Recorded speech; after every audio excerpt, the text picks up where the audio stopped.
किसी भी महापुरुष का जयंती उत्सव मनाने के पीछे जो उद्देश्य होता है, जो गोल होता है, वह यही होता है कि हम लोग उनके व्यक्तित्व से, उनके कुशल कार्य से सीख सकें और उसे आत्मसात कर सकें। हर वर्ष साल के प्रथम महीना जनवरी में 2 महापुरुषों का जयंती समारोह होता है। 12 जनवरी को हम लोग आदरणीय स्वामी विवेकानंद का जयंती युवा दिवस के रूप में मनाते हैं और 23 जनवरी को हम लोग पराक्रम दिवस के रूप में आदरणीय नेताजी सुभाष चंद्र बोस का जयंती मनाते हैं। 23 जनवरी 1897 को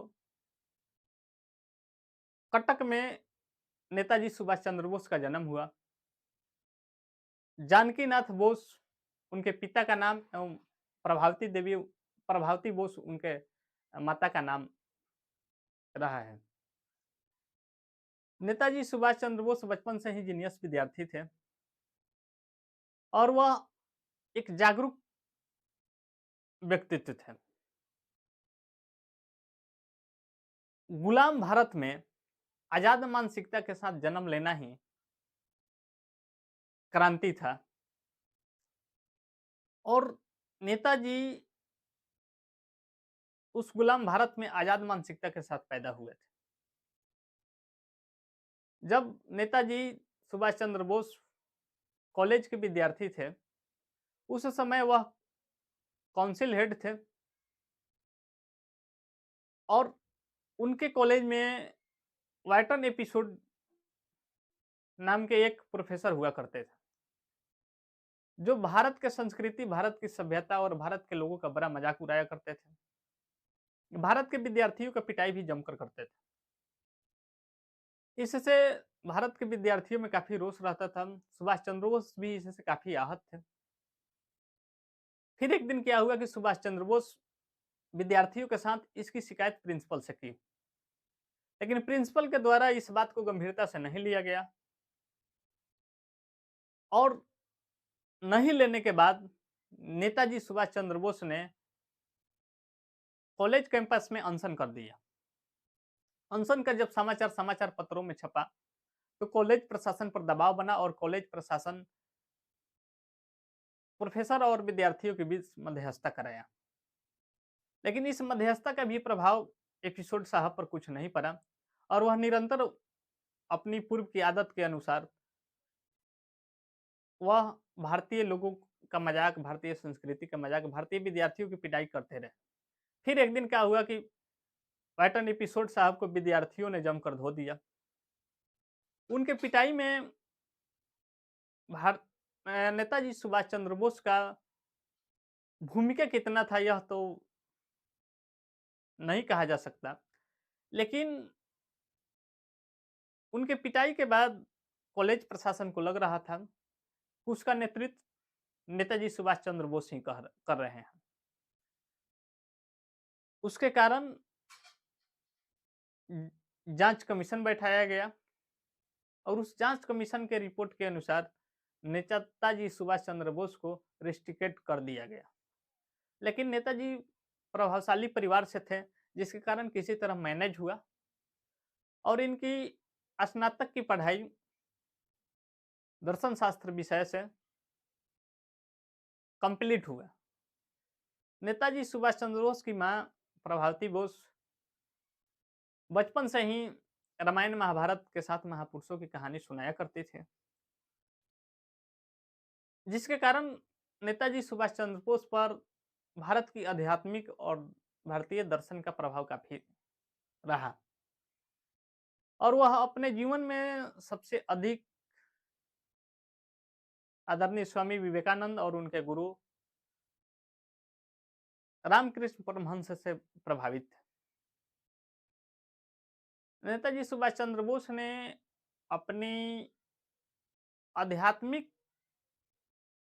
सूत्रों को टेंस के में कन्वर्ट कर दिया। उन्होंने भारत के युवाओं को समझाया कि आप पास्ट पर कुछ नहीं कर सकते हैं, आप पास्ट से केवल सीख सकते हैं। प्रेजेंट जो है जिसका एक अर्थ गिफ्ट भी होता है, वह फ्यूचर का गिफ्ट है। प्रेजेंट फ्यूचर का गिफ्ट है। जिस युवा ने प्रेजेंट को जान लिया, उसका फ्यूचर जो होगा वह लाइटनेस जरूर होगा। नेताजी ने कहा कि भारत की आध्यात्मिक परंपरा में ही भारत का भविष्य छुपा हुआ है। उनका स्पिरिचुअल एटीट्यूड काफी प्रभावकारी रहा है। उस समय भारत में अनेकों बीमारियों से लोग काफी परेशान थे। हैजा नामक बीमारी से लाखों लोगों की मृत्यु हुई थी।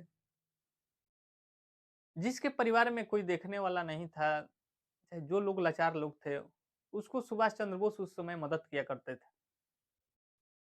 उनका सोशल और स्पिरिचुअल एटीट्यूड देख करके उनके पिता को यह डर था कि वह पारिवारिक जिम्मेदारियों से मुंह मोड़ करके सामाजिक दायित्व के तरफ ही लगनशील होकर के कार्य करेंगे। जिससे एक नाराज होकर के एक दिन नेताजी के माँ को बोल रहे थे कि तुम्हारे कारण ही सुभाष दिन प्रतिदिन बिगड़ते चला जा रहा है। यह बात नेताजी सुभाष चंद्र बोस के कानों तक गई थी और वह इस बात को सुनने के बाद जब उनके पिताजी उनके माँ के पास से चले गए, तो वह जाकर के पूछे कि पिताजी क्या बोल रहे थे। उनके माँ ने कहा कि पिताजी चाहते हैं कि तुम सोशल जो काम कर रहे हो उसे छोड़ करके और तुम आईसीएस की परीक्षा की तैयारी करो, सिविल सर्विस की परीक्षा की तैयारी करो। आज के समय में भी, आजाद भारत में भी सिविल सर्विस की कितनी महत्ता है वह सभी लोग जानते हैं। और गुलाम भारत में जो सिविल सर्विस का नौकरी पा लेगा, उसकी तो क्या वैल्यू होगी आप समझ ही सकते हैं। लेकिन 1920 में सुभाष चंद्र बोस लंदन गए आईसीएस की तैयारी के लिए, और वह 1920 की परीक्षा में 100 नंबर के पेपर खराब हो जाने के बाद भी ऐसा कहा जाता रहा है, चौथी रैंक प्राप्त किए। आईसीएस की परीक्षा में जब वह चौथी रैंक प्राप्त किए, ऐसा भी कहा जाता रहा है कि सुभाष चंद्र बोस जब इंटरव्यू में गए थे, तो बोर्ड मेंबर ने उनसे पूछा कि आप किस भाषा में सहज रहोगे। इसके उत्तर में नेताजी ने कहा, आप अपनी भाषा बताओ, हमारी भाषा सब सहज है। तो दुनिया के कठिनतम भाषाओं में से एक जर्मन भाषा है, उसमें बोर्ड मेंबर ने बात करना शुरू किया और सुभाष चंद्र बोस उत्तर धराधर दिए जा रहे थे। फिर एक बोर्ड मेंबर ने नेताजी से यह प्रश्न किया कि मिस्टर बोस के लिए असंभव क्या है। इसके उत्तर में सुभाष चंद्र बोस ने कहा कि कुछ भी नहीं। और बोर्ड मेंबर ने तुरंत अपनी अंगूठी निकाल करके उनके सामने रख दी और कहा कि इसमें से निकल करके दिखाओ। नेपोलियन भी इसी तरह का बात किया करते थे कि कुछ भी असंभव नहीं। और सुभाष चंद्र बोस ने तुरंत एक कागज पर अपना नाम लिख करके रिंग में उसे डाला और बाहर निकाल दिया और बोला कि निकल गया सुभाष चंद्र बोस। इस ब्रिलियंट मानसिकता को देखते हुए अंग्रेज इंटरव्यूअर जो थे काफी प्रभावित हुए। लेकिन इतने बेहतर परफॉर्मेंस के बाद भी सुभाष चंद्र बोस आईसीएस की नौकरी लंबे समय तक नहीं की।